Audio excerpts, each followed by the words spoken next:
People that is living in Africa usually migrates to Africa, the same country. People, when is thinking about Africa, is thinking about hunger, people without money, and fights. The 52.6% of the migration in Africa is produced inside this region. And for example, in Asia, the 60% of the migration takes place in the same country, and in Europe, the 66%.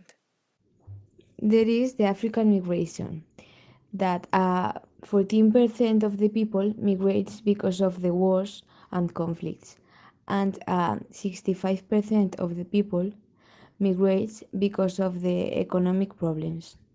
Currently, Southern Africa constitutes the 94% of total migration. The United Nations have developed the program Governance of Labor Migration for Development and Integration in Africa. People prefer to study in a university of the region instead of studying in Europe or United States, according to the UNESCO. It also said that $4,000 million are spent in salaries in Africa.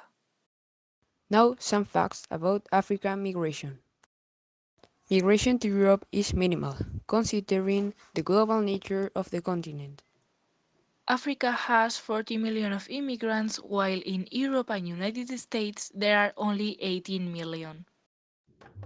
Some countries like Mali, Burkina Faso, and Niger emigrate to the African coast, and on other countries like Nigeria, Libya, and Gabon take workers of poor countries. African migration is more horizontal than vertical. Ivory Coast, Nigeria, the Democratic Republic of Congo, South Africa, Kenya, Botswana, and Zambia have always been and are land of immigration and have welcomed more African immigrants than Europe. The solution is to not consider the immigration as a crime. We have to consider it as a right for life. We don't have to have any wall to hunger, poverty, or to persecution. The fuels that feed the African immigration are precariousness, absence of democracy, natural catastrophes, and local wars.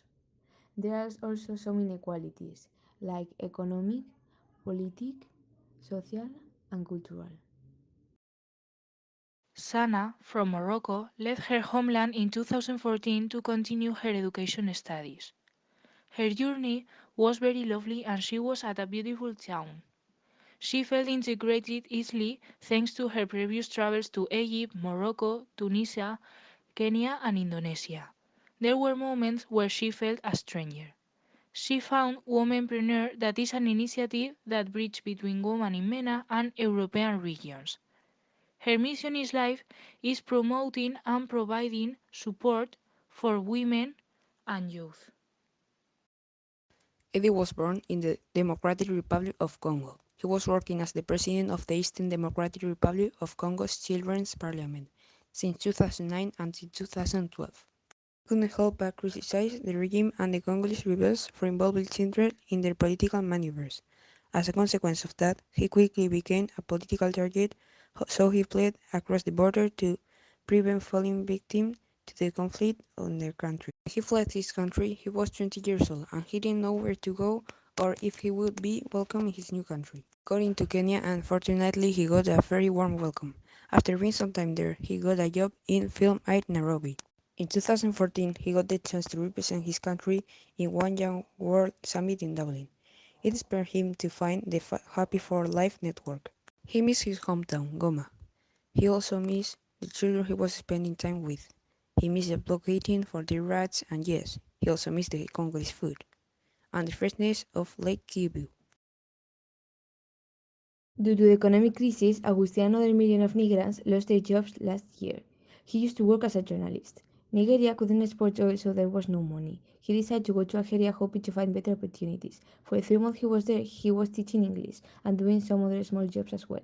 He wanted to earn money to start his radio career, but there were no jobs, so he decided to go back home. On the way back, they dropped him off on a desert, took his bag and money and his camera. He had to take on a few manual jobs. He had no choice because he wanted to go back home. There was no one to help him, no funds to go to his family, so it was a painful experience. In Arlit, a couple of Cambias told him about the IOM's transit centers, so he ended going to Agadez. He learned French. On one hand, he is sad because he left home empty-handed, and he is going back empty-handed. But on the other hand, he is entitled to a grant that has just been approved. He says that Africa is a place of hope of hard-working people, so we don't need to leave.